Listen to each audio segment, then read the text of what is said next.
ബഹുമാനപ്പെട്ട തങ്ങളും ഞാനും ബഹ്റൈനിലേക്ക് ഒരു KCF-ന്റെ പരിപാടിക്ക് പോയി. KCF-ന്റെ പരിപാടി அவங்க വേറെയുണ്ടോ? അങ്ങനെ മഗ്‌രിബിന്റെ ശേഷം ആ പരിപാടിക്ക് പോകുന്നു. ഒരു വടകരക്കാരൻ എന്ന് തോന്നുന്നു, നാദാപുരമോ വടകരയോ അകത്തുള്ളവരാണ്. അയാൾ വീട്ടിൽ നിന്നാണ് ഭക്ഷണം. അങ്ങനെ ബഹ്റൈനിൽ പോയിട്ട് ബഹ്റൈൻ ഇതിപ്പോ ഞാൻ നേരിട്ട് കണ്ടതാ, ഞാൻ പറയാം അനുഭവത്തിലാണ്. ഞാൻ ആരെ കേട്ട കറാമത്ത് പറയാനൊക്കെ പേടിയാണ്. നാളെ ഒരു മറ്റു കേട്ടങ്ക ഈരുടെ വെളുത്തങ്കടിയിലാണ് ഒരു കറാമത്ത് പറഞ്ഞത്. പിറ്റേന്ന് ഇത് കേട്ടല്ല, നിങ്ങൾ അത് തെളിയിക്കണോ? കേടം തെളിയിക്കുന്നായിരുന്നു. ഞാൻ കണ്ട എനിക്ക് പറയാം. എന്നാൽ ഏത് ശൈത്താനോ ജിന്നോ ഇൻസോ ആര് വന്നാലും ഞാൻ പറയും. അത്രയും ഉറപ്പുള്ളതേ പറയുള്ളൂ. ഞങ്ങൾക്ക് അതിന്റെ പേരിലൊന്നും കിട്ടാനൊന്നുമില്ല. അവർ പൊരുത്തവും കുരുത്തവും അല്ലാണ്ട് വേറെന്തെങ്കിലും ഭൗതികമായ ലാഭത്തിന് വേണ്ടിയോ ക്യാഷിന് വേണ്ടിയിട്ടോ കള്ളക്കറാമത്ത് പറഞ്ഞിട്ട് ആരെങ്കിലും കാണിച്ചു കൊടുത്ത് ഞങ്ങൾക്ക് ജീവിക്കേണ്ട ആവശ്യമില്ല. ഞങ്ങൾക്ക് ജീവിക്കാൻ അല്ലാഹു റബ്ബ് കണക്കാക്കി തന്ന റിസ്ക് തന്നുകൊണ്ടേയുണ്ട്. അത് കഴിയുമ്പോൾ അല്ലാഹു തആല റബ്ബ് നമ്മളെല്ലാവരും ഈമാനോട് കൂടി സലാമത്താക്കി തരട്ടെ. അതിൽ പേടിക്കാനൊന്നുമില്ല. നമുക്ക് കറാമത്ത് പറഞ്ഞ് ജീവിക്കേണ്ട ആവശ്യമില്ല. അത് പറഞ്ഞിട്ട് ഭക്ഷണം തേടുന്ന പരിപാടിയില്ല, കാശുണ്ടാക്കാൻ വേണ്ടിയല്ല. ഇരിക്കട്ടെ, ഞങ്ങളെ ഭക്ഷണം കഴിച്ചു കഴിഞ്ഞപ്പോൾ ഒരു 4 വയസ്സുള്ള കുട്ടിനെ കൊണ്ട് അതേ വീട്ടുകാരനായ ഉപ്പ വന്നിട്ട് എന്നോട് പറഞ്ഞു, ഉസ്താദേ എൻ്റെ ഈ മോന് സംസാരിക്കുന്നില്ല, ഒന്ന് തങ്ങളോട് നിങ്ങൾ പറയണം. ആയിക്കോട്ടെ. ഇങ്ങനെ ഞാൻ തങ്ങളെടുത്ത് കുട്ടീനെ എൻ്റെ അപ്പുറത്ത് തന്നെ ഇരിക്കുന്നുണ്ട്, ഇങ്ങനെ കാണിച്ചു. എന്ത് ഹസീറോടൊക്കെ എന്ത് ഈ കുട്ടി സംസാരിക്കുന്നില്ല, നിങ്ങളെ വിഷയം പറയുന്നില്ല, സംസാര ശക്തി ഇല്ല പോലും, 4 വയസ്സായി. മൂപ്പർക്കെല്ലാം അങ്ങനെ തന്നെ ഒരു തമാശ. സംസാരിച്ചിട്ട് ഇപ്പം ഞാനൊന്ന് നിങ്ങളും സംസാരിപ്പിക്കുന്ന ആര്? അല്ലാഹ്. അത് ടൈം ആകുമ്പോൾ അല്ലാഹ് സംസാരിപ്പിക്കും. ടൈം ആയിട്ടില്ല, അയാളോട് പറയും ടൈം ആയിട്ടില്ല. അയാൾ എന്താകും? എത്ര ആപ്പാരിൽ ചോറെല്ലാം കൊടുത്തിട്ട് അയാൾ തങ്ങളെ വെക്കുന്ന ഒരു ബാക്ക് കിട്ടാൻ വേണ്ടി സംസാരിക്കും, അല്ലെങ്കിൽ കുറച്ച് കാക്കി എന്തെങ്കിലും കിട്ടും എന്നിട്ടാണ് കാക്കുന്നത്. അങ്ങനെയല്ല എൻ്റെ സ്വഭാവം. അപ്പം ഞാൻ പറയും തങ്ങൾ അത് പറയാൻ കഴിയില്ല. പിന്നെ എന്തിനാ പറയുന്നത്? നിങ്ങൾ തങ്ങ സംസാരിപ്പിക്കുന്ന അല്ലെങ്കിൽ കേസിയോട് സംസാരിപ്പിക്കുന്ന എന്തിനാ നിങ്ങൾ പറയും? ഇതന്നെ, വേറെ മാറ്റി പറയാനൊന്നുമില്ല. ടൈം ആകുമ്പോൾ സംസാരിക്കും. ടൈം ആയിട്ടില്ല. ടൈം ആയില്ലെങ്കിൽ സംസാരിക്കാൻ തുടങ്ങിയിട്ട് ആട്ടയും അള്ള കണക്കാക്കിയ ടൈം എന്നൊരു അപ്പുറം പോലെ ഇപ്പുറം പോകില്ല. അതിന് മുമ്പ് ആരെ കൊണ്ട് സംസാരിപ്പിക്കാനും കഴിയില്ല. നിങ്ങൾ പറഞ്ഞോളി സമയമായിട്ടില്ല, സമയമാകുമ്പോൾ സംസാരിക്കും. ഞാൻ അയാളോട് കുറച്ച് നന്നാക്കിയിട്ട് പറഞ്ഞു, തങ്ങ പറഞ്ഞിനി ഇൻഷാ അല്ലാഹ് സംസാരിക്കും, കണക്കാക്കിയൊരു സമയമല്ലോ ഇങ്ങനെ കുറച്ച് അതിൻ്റെ ഒരു മട്ടാക്കിയിട്ട് കൊടുത്ത് ബേജാറാക്കി അയാൾ. അപ്പോൾ ഇപ്പം അങ്ങനൊന്നും തങ്ങ പറയലില്ല. നിങ്ങളും ദ്വാരക്ക് ഞാനും ദ്വാരക്കാന്ന് പറഞ്ഞു. നിങ്ങളെ കുട്ടീൻ്റെ സംസാരത്തിന് നിങ്ങളെ ദ്വായാണ് ഏറ്റവും നല്ലത്. ഞാൻ വന്നിട്ട് ഇന്ന് പോയെങ്കിൽ എനിക്ക് നിങ്ങളെ അറിയില്ല, കുട്ടീനെ അറിയില്ല. നിങ്ങൾ നല്ലോണം ദ്വാരക്ക്, ഞാനും ദ്വാരക്ക്. അങ്ങനെ ഭക്ഷണം കഴിച്ച് ഞങ്ങൾ പരിപാടിക്ക് പോയി. സുബ്ഹാനല്ലാഹ്. പരിപാടിക്ക് പോയി സ്വാഗതം പറഞ്ഞുകൊണ്ടിരിക്കുമ്പോൾ ഒരാൾ സ്വാഗതം പറയും, KCF-ന്റെ ഒരാൾ. അപ്പോൾ ഈ കുട്ടീനെ കൊണ്ട് ഇയാൾ സ്റ്റേജിലേക്ക് വരും. അല്ലാഹു സാക്ഷി, പ്രിയപ്പെട്ട മുതഅല്ലിമീങ്ങളെ, സഹോദരന്മാരെ, ആ കുട്ടിനെ കൊണ്ടുവന്നിട്ട് അയാൾ കരയുന്നു. ആൾക്കെന്തോ പറയണം. ആളിങ്ങനെ പൊട്ടുന്നു. ഞാൻ വിചാരിച്ചു എന്തെങ്കിലും സംഭവിച്ചോ. എന്നിട്ട് എന്നോട് അയാൾ പറഞ്ഞു, ഉസ്താദേ എൻ്റെ മകൻ സംസാരിക്കാൻ തുടങ്ങി.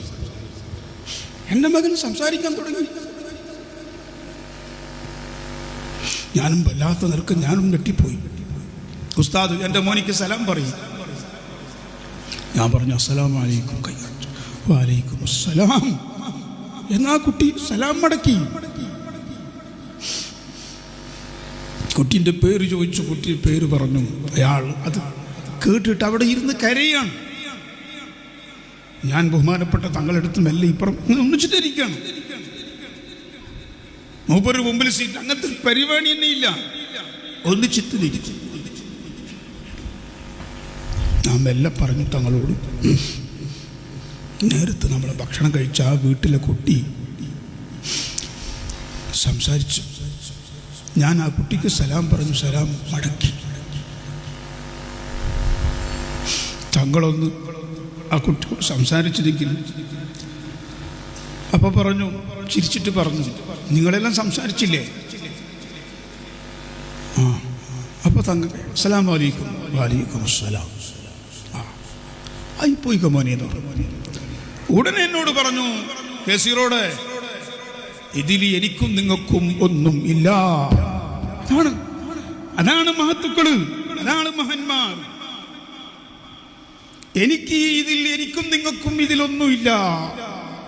ഇതൊന്നിന്റെ ആള് ഞാനും നിങ്ങളുമല്ല, അള്ളാഹുവാണ്. അള്ളാഹു കണക്കാക്കിയ സമയത്ത് അള്ളാഹു തആല ആ കുട്ടിക്ക് സംസാര ശക്തി കൊടുത്തു. എനിക്കും നിങ്ങൾക്കും ഇതിലൊന്നും അവകാശപ്പെടാനില്ല, എന്റെതും നിങ്ങളതൊന്നും ഇതിലില്ല. അങ്ങനെ തന്നെ പിന്നെയും പറയുന്നു. നോക്കൂ നിങ്ങൾ, ഇത് ഞാൻ പറഞ്ഞിട്ട് അല്പസമയം കൊണ്ട് നടന്നില്ലേ? അല്ല, ഞാൻ ഇടപെട്ടപ്പോൾ നടന്നില്ലേ? ഇങ്ങനത്തെ എത്ര എന്റെ കാര്യങ്ങൾ നടന്നിട്ടുണ്ട് എന്നല്ല പറയുന്നത്. എനിക്ക് നമുക്കൊന്നുമില്ല. ഒരുപാട് സംഭവങ്ങൾ, ഒരുപാട് സീരിയസായ കേസുകൾ. ഇപ്പൊ തന്നെ ആശുപത്രിയിൽ നിന്ന് ഐസിയുവിൽ നിന്ന് മരിച്ചു പോകും എന്ന് പറഞ്ഞ സംഭവങ്ങൾ വരെ എന്നെ വിളിച്ചു, ഞാൻ തങ്ങൾക്ക് വിളിക്കും. ഒരുപാട് ആളുകൾ. അതാണ് ഞങ്ങൾ തമ്മിലുള്ള ആ ബന്ധം. പ്രിയപ്പെട്ട സഹോദരന്മാരെ, ഉമ്മമാരെ, ഇങ്ങനെ ഏത് സമയത്തും നമുക്ക് വിളിക്കാനും ബന്ധപ്പെടാനും പറയാനും. നേരത്തെ VS ഉസ്താദ് പറഞ്ഞില്ലേ, കാണാൻ കൊണ്ട് തങ്ങളെ അങ്ങോട്ട് വരണ്ട, ഞാൻ ഇന്ന് കാസർഗോഡ് വരുന്നുണ്ട്, നീ അവിടെ പെർളത്ത് നിന്നോ, നീ ബജിയെടുക്കത്ത് നിന്നോ, നീ ചെറുക്കളത്ത് നിന്നോ, നീ ദേവിന്ദയിൽ നിന്നോ, ഞാൻ മുട്ടത്ത് മഖ്ദൂമിയയിൽ വരുന്നുണ്ട്, നീ ആടെ ശരിയായി ആലത്തിന്റെ അടുത്ത് നിന്നോ, അല്ലെങ്കിൽ മുട്ടത്ത് തിരിഞ്ഞെടുത്ത് ബന്ദിയോട് ജംഗ്ഷനിൽ നിന്നോ, ഞാൻ മുട്ടത്ത് മഖ്ദൂമിയയിൽ വരുന്നുണ്ട്, അവിടെ ഞാൻ റൂമിലുണ്ടാകും, എന്നിട്ട് അസനിക്ക് ഫോണാക്കിയിട്ട് ചോദിച്ചിട്ട് വന്നാൽ മതി. ഇങ്ങനത്തെ വലക്ക പൊണ്ണാക്കിന്റെ സംസാരമില്ല. നീ ബന്ദിയോട് നിന്നോ, നീ മള്ളങ്കയിൽ നിന്നോ, അവിടെ നിൽക്കും ഒരാൾ, വേറെ ഇന്ന് നിൽക്കുന്ന കൂറത്തങ്ങൾ ഈ വൈക്ക് വരുന്നത്. അപ്പൊ ഞാൻ നിൽക്കട്ടെ, അങ്ങനെ നോക്കുമ്പോ ആടെ 10-25 ആള്. എന്തേ എൻ്റെ ഈ കുട്ടി കഴിഞ്ഞില്ല? യാസീൻ ഓതി. ഞാൻ മനസ്സിലാക്കുന്നത്, അള്ളാഹു നമ്മളൊക്കെ കാക്കട്ടെ. ബഹുമാനപ്പെട്ട കൂറത്തങ്ങൾ വഫാത്താതിന് ശേഷം ബദരീങ്ങൾക്ക് കിട്ടുന്ന ആയിരക്കണക്ക് ലക്ഷക്കണക്ക് യാസീൻ ഇപ്പോൾ അങ്ങനെ ഒരു യാസീൻ ബദരീങ്ങളെ പേരിൽ ഓദിക്കുന്ന ഒരു തങ്ങളും മൊയിലാരിയും ഞാൻ കണ്ടിട്ടില്ല. ഞാൻ ഇന്ന് മുമ്പ് കണ്ടിട്ടു. എനിക്ക് യാസീൻ ഇങ്ങനെയുണ്ട്. അതിങ്ങനെ ഒരു ഹദീസ് ഉണ്ടല്ലോ, സലാം ഉസ്താദ്, മാവു സംസം അലിമാശുരി വരുന്ന സൂറത്ത് യാസീൻ എന്ന ആ ഹദീസ് പിന്നെയാണ് നമ്മൾ നോക്കുന്നത്. ഞാൻ രണ്ട് നിർത്തി നോക്കുമ്പോ തങ്ങൾക്കൊരു നേരത്തെ അള്ളാഹു തആല അറിയിച്ചു കൊടുത്തിനി എല്ലാത്തിനും യാസീന് പറ്റുമെന്ന്. ഒരാള് പിന്നെ ആസ്പത്രി ഇങ്ങനെ ഭാര്യനെ പ്രസവിക്കും കൊണ്ട് തങ്ങളെ വിളിച്ചു പോയി. തങ്ങളെ വിളിച്ചിട്ട് പറഞ്ഞു പോലെ ഇങ്ങനെ കാണും സംഭവം പ്രസവിക്കും. അപ്പോൾ പറഞ്ഞു പോലും പിന്നെ ബദരീങ്ങളെ പേരിൽ 40 യാസീൻ ഒഴിക്കോ, പ്രസവം ഇപ്പൊ നടക്കേണ്ടത് നിങ്ങൾക്ക് തലക്കൊയില്ല. അപ്പോ ഈ മനുഷ്യന്മാർ നമ്മളെ പോലത്തെ മനുഷ്യന്മാരില്ലേ, അവർ അല്ല തങ്ങളെ എൻ്റെ ഭാര്യ ഇപ്പൊ പ്രസവിക്കേണ്ടത് 40 കഴിഞ്ഞിട്ടല്ല, ഞങ്ങളെ 40 കഴിഞ്ഞിട്ടല്ല ഇപ്പൊ പ്രസവിക്കേണ്ടത്. അങ്ങനെയാ, എന്നാ പിന്നെ നീ സൗകര്യം പോലെ നിന്റെ സൗകര്യം പോലെ പ്രസവിച്ച് കിട്ടും. അല്ല തങ്ങളെ നീ പ്രസവം എപ്പോ കണക്ക് അത് നടന്നോട്ടെ, 40 കാലം ബദരീങ്ങളെ പേരിൽ യാസീനോട് ഹദിയ ചെയ്തോ. അങ്ങനെ പറഞ്ഞു ഒരു യാസീൻ ഓരുമ്പോ തന്നെ പ്രസവം നടന്നു. പക്ഷെ യാസീനും ബദരീങ്ങളെ പേര് 40 തന്നെ നീ ഒരു തീർക്കണം. ഇങ്ങനെ മഹാന്മാരായ ബദരീകളെ വല്ലാത്ത പിടുത്തം പിടിച്ച ഈ യാസീൻ വിശുദ്ധ ഖുർആൻ, ആ ഖുർആനിന്റെ യഥാർത്ഥ അതിന്റെ ഫലം മനസ്സിലാക്കി ബഹുമാനപ്പെട്ട തങ്ങൾ ആരോട് പറഞ്ഞിട്ടുണ്ടോ? ഒരിക്കലും ഒരു പെണ്ണുങ്ങളെ വിളിച്ച് പറയുന്നു, പ്രസവിക്കാൻ വേണ്ടി ആശുപത്രി എൻ്റെ മോളെ കൊണ്ടുപോയി ഉസ്താദേ 24 മണിക്കൂർ പ്രസവിക്കാൻ ഇല്ല. ഇപ്പൊ നോക്കുമ്പോൾ ഡോക്ടർ പറയുന്നു കിടാവിൻ്റെ തല തയത്തേക്ക് വന്നിട്ടില്ല, കാല് വന്നിനി. നിങ്ങൾക്ക് ആണുങ്ങൾക്ക് അറിയില്ല മസാല, പെണ്ണുങ്ങൾക്ക് ചോദിച്ചെങ്കിൽ അറിയത്തില്ല. പ്രസവിക്കാനാകുമ്പോൾ തല തയത്തേക്ക് പറഞ്ഞു, നിങ്ങൾക്ക് വേറെ അതിൻ്റെ മസാല നിങ്ങൾക്ക് അറിയില്ല. അപ്പോൾ നിങ്ങൾ പ്രസവിച്ചാന്ന് ചോദിക്കും. ഞാൻ പ്രസവിച്ചിട്ടല്ല, ഞാനത് കേട്ടിട്ട് പഠിച്ചിട്ട് അങ്ങനെ. അപ്പോൾ കാല് തയത്തേക്ക് വന്നെങ്കിൽ പ്രസവിക്കാൻ കഴിയില്ല, തല വരണം. അപ്പോൾ ഡോക്ടർമാർ പറയുന്ന പോലെ എങ്ങനെ പ്രസവിക്കുന്നത്, തല തയത്തേക്ക് വരുന്നില്ല, കാലെന്നെ വരുന്നത്. അപ്പോൾ ഞാൻ തങ്ങളിൽ വിളിച്ചിട്ട് പറഞ്ഞു, അപ്പോൾ എൻ്റെ പറഞ്ഞു തല താഴത്തേക്ക് വരുന്നില്ലേ, ചിരിച്ചിട്ട് JCP കൊടുത്തിട്ട് തേത്തക്കാക്ക്. എന്ത് അവൻ ഞാൻ തങ്ങളെ ഇത് ഞാൻ അവരോട് പറഞ്ഞ് എന്നെ തച്ചിട്ട് പാക്കി കുറേ ചിരിച്ചിട്ട് പറഞ്ഞേ, ആ ഉമ്മാൻ്റെ പള്ളിയിലുള്ള കിട എൻ്റെ തലമ ഞാനൊന്നും ഉണ്ടാക്കട്ടെ. അല്ല നിങ്ങൊരു മൊയിലാറല്ലേ, നിങ്ങൾ കേസി റോഡ് അതല്ല, നിങ്ങൊരു മൊയിലാറല്ലേ. ഈടെ എവിടെയെങ്കിലും കൂറത്ത അല്ലെങ്കിൽ കേസി റോഡിലുണ്ടെങ്കിൽ വന്നിട്ട് ഇങ്ങനെ തിരിച്ചിട്ട് ആക്കിറായി ആക്കിറായി. ഇത് ഉമ്മാൻ്റെ പള്ളിയിലുള്ള പുറത്ത് വന്നിട്ടുണ്ടെങ്കിൽ ഞാൻ ആക്കട്ടെ, തലന മീത്തക്കല്ല ആക്കട്ടെ. ഈ ഉള്ളിലുള്ള തലന ഞാനൊന്നും ഉണ്ടാക്കേണ്ട കാലം കുടിച്ചിട്ട് അല്ല തങ്ങളെ നിങ്ങൾ ഒന്ന് പറഞ്ഞിരി. എന്നിട്ട് പറയണ്ടേ? എന്നിട്ട് യാറബ്ബ് തങ്ങൾക്ക് പറയാൻ അറിയും, ഞാൻ പറയണ്ട. അല്ല എന്ത് പറയണ്ടേ? അല്ല നിങ്ങൾ അത് കുറച്ച് കഴിയുമ്പോൾ പ്രസവിക്കുന്നില്ലെങ്കിൽ ഒരു സമാധാനം പറഞ്ഞിട്ടെങ്കിൽ ഞാൻ അത് ഓരോട് പറയാം.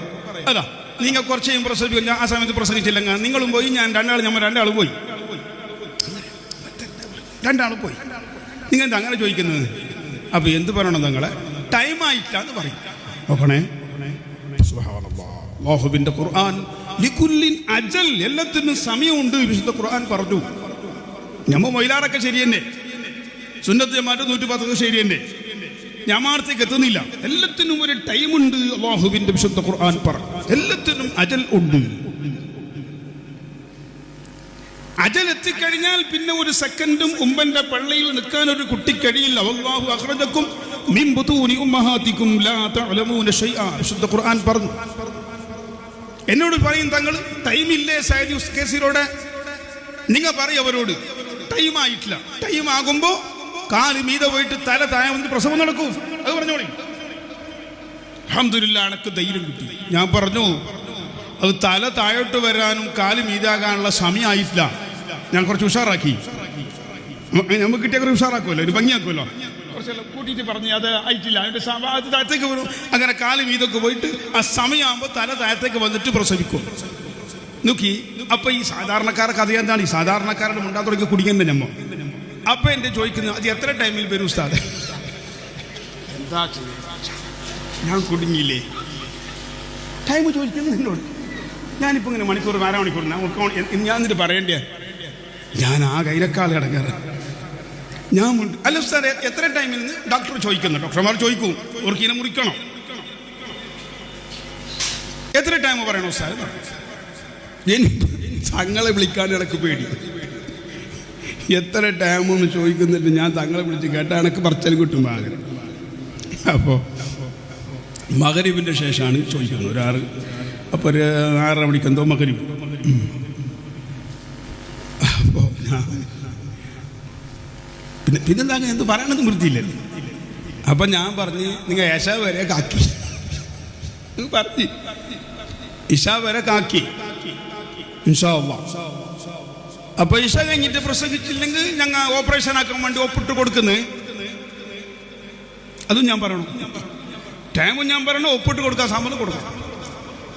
ആ പറഞ്ഞ അതിപ്പോൾ നിങ്ങൾ യശാമ്പക്ക് പ്രസവിച്ചിട്ടില്ലെങ്കിലല്ലേ? തങ്ങ പറഞ്ഞല്ലോ ടൈമാവും പ്രസവിക്കുന്നു. ഇപ്പോൾ യശാക്കന് 1.5 മണിക്കൂർ ഉണ്ടല്ലോ. നിങ്ങൾ അത് ചോദിക്കാൻ നിൽക്കുന്നത്? നിങ്ങൾക്ക് ഓപ്പറേഷൻ ഒപ്പിട്ടുകൂടെയാണ് തിരക്ക്, കുട്ടി പ്രസവിക്കാണ് തിരക്ക്.